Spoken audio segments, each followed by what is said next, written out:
Setiap kali keluar rumah, ingin solat subuh, tiba-tiba ada orang campak najis.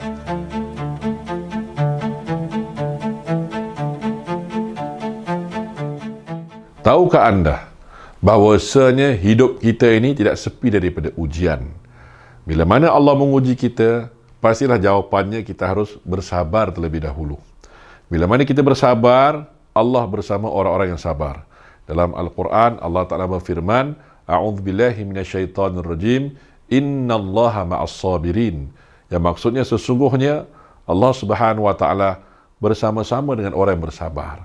Bila kita sabar, Allah Subhanahu wa Ta'ala akan menganugerahkan ke dalam hati kita sebuah ketenangan.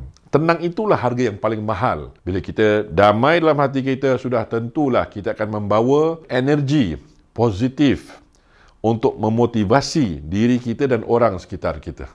Makanya, belajarlah bersabar daripada para nabi dan para rasul. Memang Allah Subhanahu wa Ta'ala tidak meminta seorang hamba ni tadi iman macam seorang nabi. Tetapi ketahuilah, kita harus belajari kisah kehidupan daripada para nabi, para rasul. Kita ambil paling dekat Nabi Muhammad sallallahu alaihi wasallam. Kita lihat baginda apabila diuji, diduga, seperti satu contoh, setiap kali keluar rumah ingin solat subuh, tiba-tiba ada orang campak najis di hadapan rumah baginda.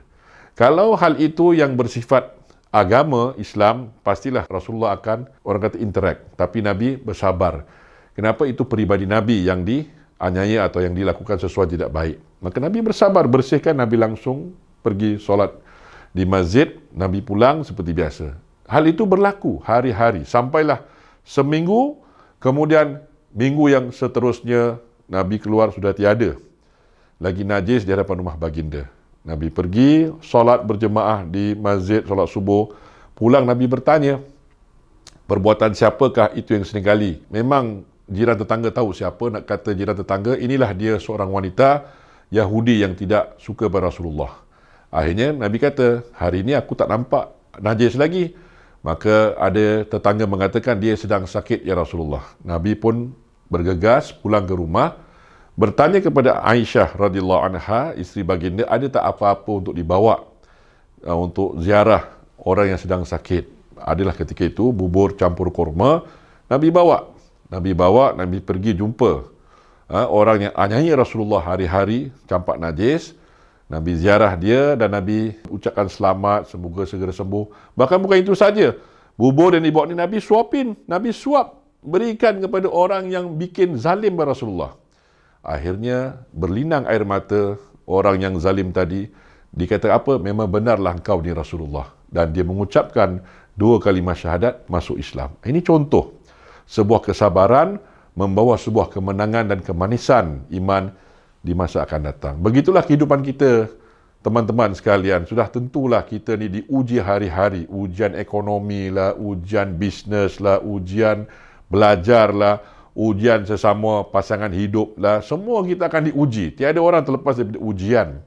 Kenapa kita diuji? Pasal Allah ingin menilai sejauh manakah keimanan kita, dalam hati kita, kualiti iman yang macam manakah yang Allah ingin lihat.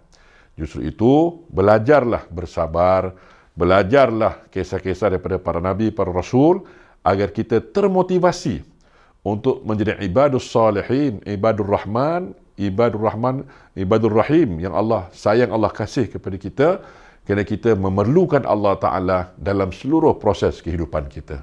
Bersabar dan Allah pasti berikan kita kemenangan setelah kita menghadapi segala rintangan di hadapan hidup kita nanti. Sekian, mari kita jumpa di episod yang akan datang. Assalamualaikum.